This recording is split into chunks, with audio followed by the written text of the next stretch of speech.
Bueno, vamos a ver, vamos a seguir viendo abuso sexual, que estamos desarrollando el título tercero. Por empezar voy a hacer un breve repaso de lo que ya vimos en clases anteriores, que es la figura básica del abuso sexual. A modo de síntesis, recordemos que lo que tutelamos es la integridad sexual. El título tercero tutela, tiene por bien jurídico protegido, tutelado a la integridad sexual.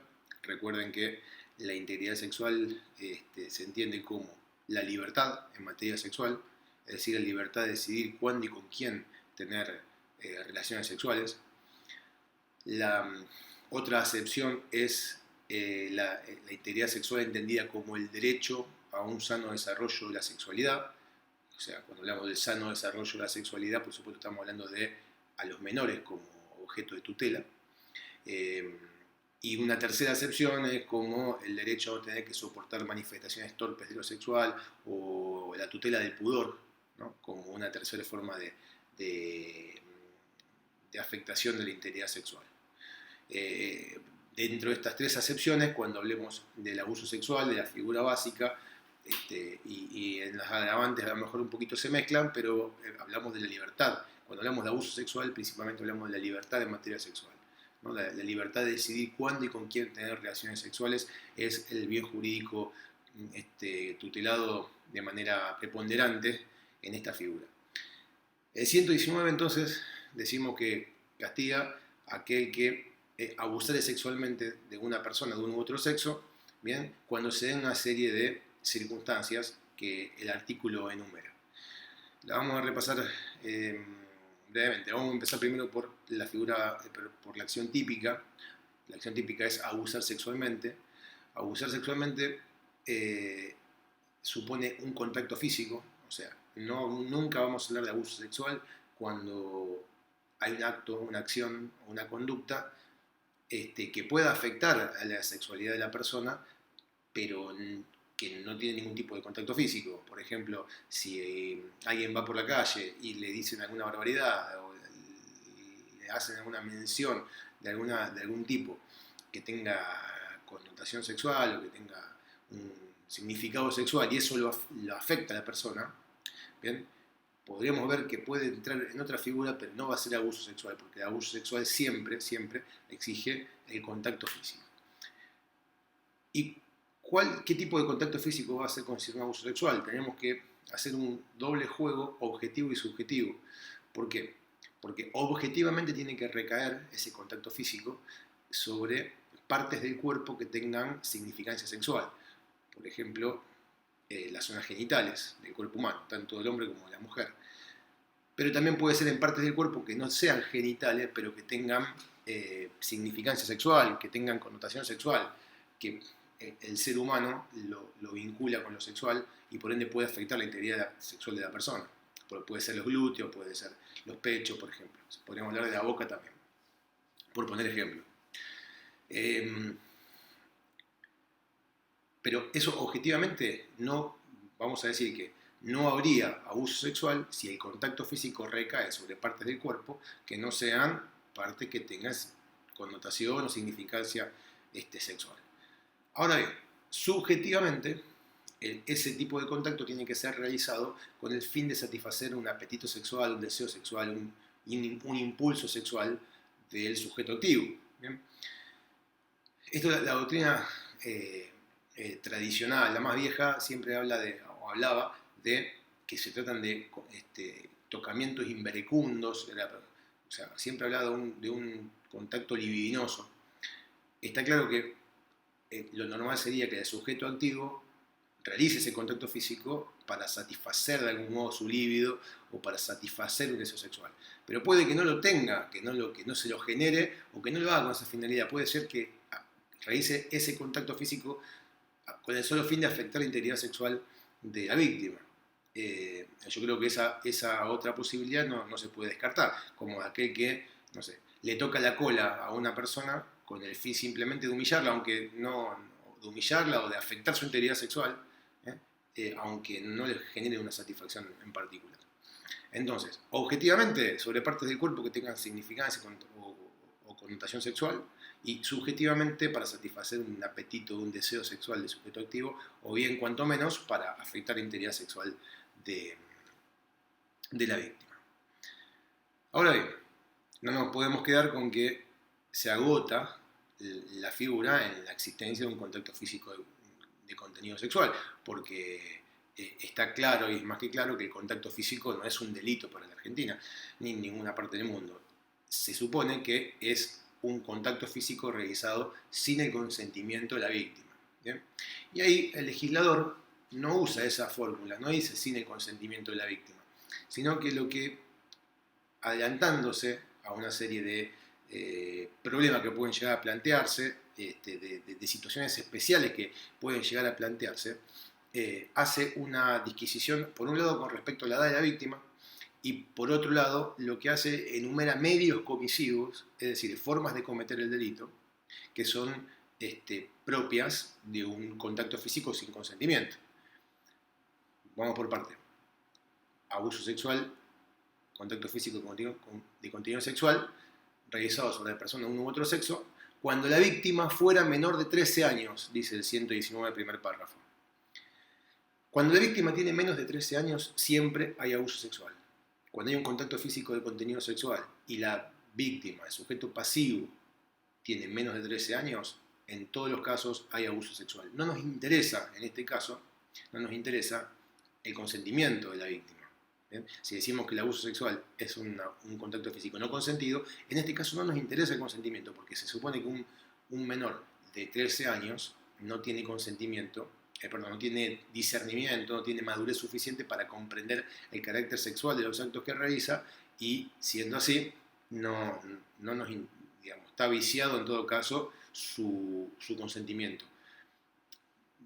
Se parte de una ficción, por supuesto. La ficción es que a los 13 años, el día que se cumple 13 años, se pasa a tener conocimiento en materia sexual y hasta la noche anterior no se lo tenía.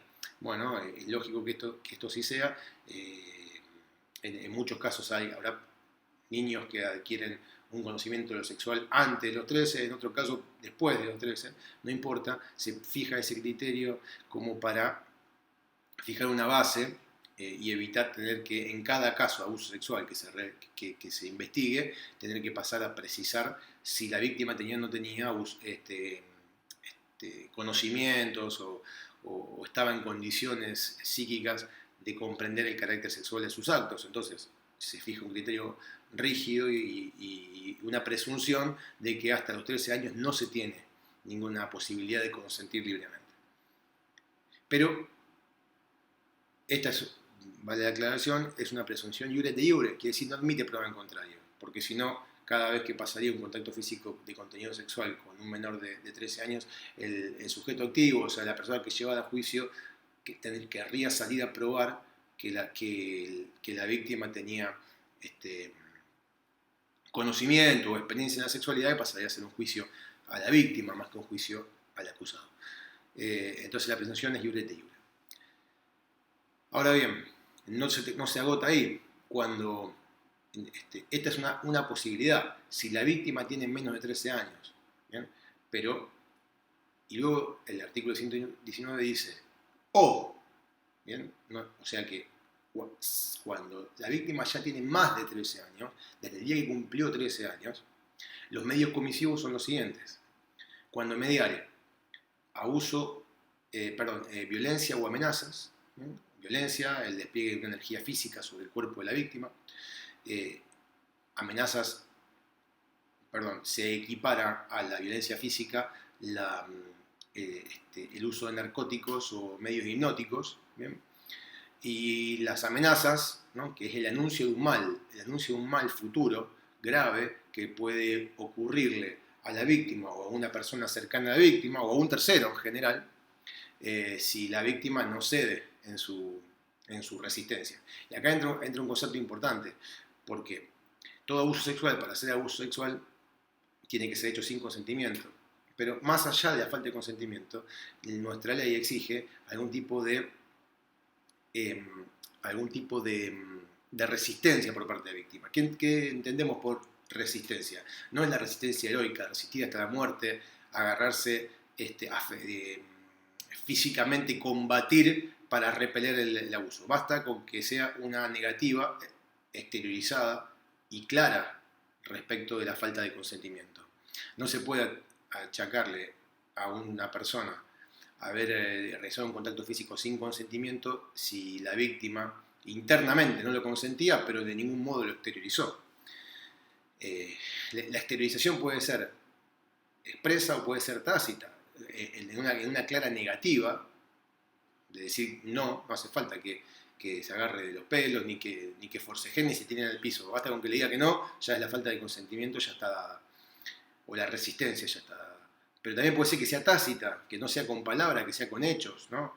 Con acciones que vayan a repeler. Pero tiene que ser clara la negativa de la víctima, tiene que ser exteriorizada, no tiene que darle lugar a dudas al sujeto activo. Insisto, cuando la doctrina tradicional habla de resistencia, no es resistir hasta la muerte, no es resistir heroicamente, es simplemente que haya una exteriorización clara de la falta de consentimiento o de la negativa al contacto sexual.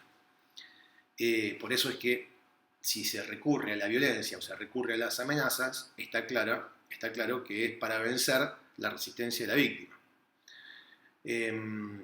Si a una persona le amenazan con que le van a quitarle la vida o con afectar gravemente su salud o la de un tercero, y la persona accede al contacto físico de continuidad sexual por temor a ese mal que se le anuncia, está claro que fue sin su consentimiento, ¿bien?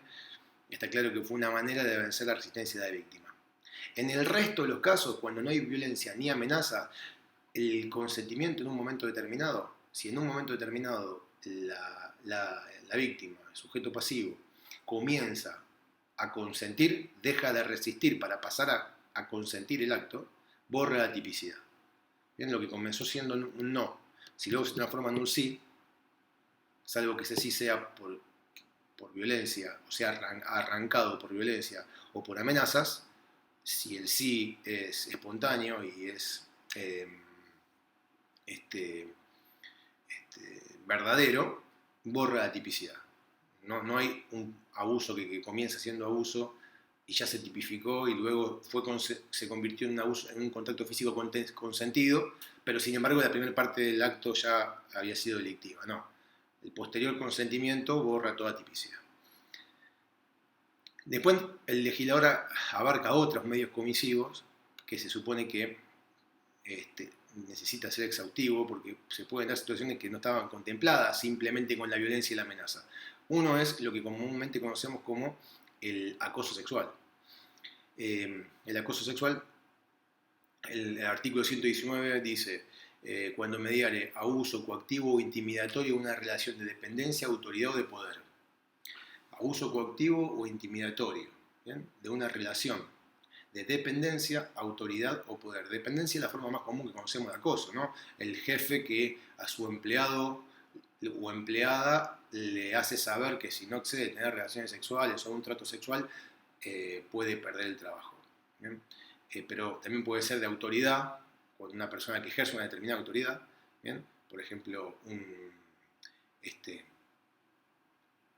el jefe de una comisaría respecto de las personas que estén haciendo un trámite en la misma o que estén privadas de la libertad, demoradas por algún momento, ¿bien? O de poder, una persona que por el poder que tiene, ya sea político, económico, cual fuera, pueda salirse con las suyas ocasionándole un mal a quien se niegue a tener relaciones sexuales con ella. Por ejemplo, si fuera un capo de la mafia, por ejemplo, que no es ninguna autoridad, pero que tiene poder y tiene capacidad de lastimar.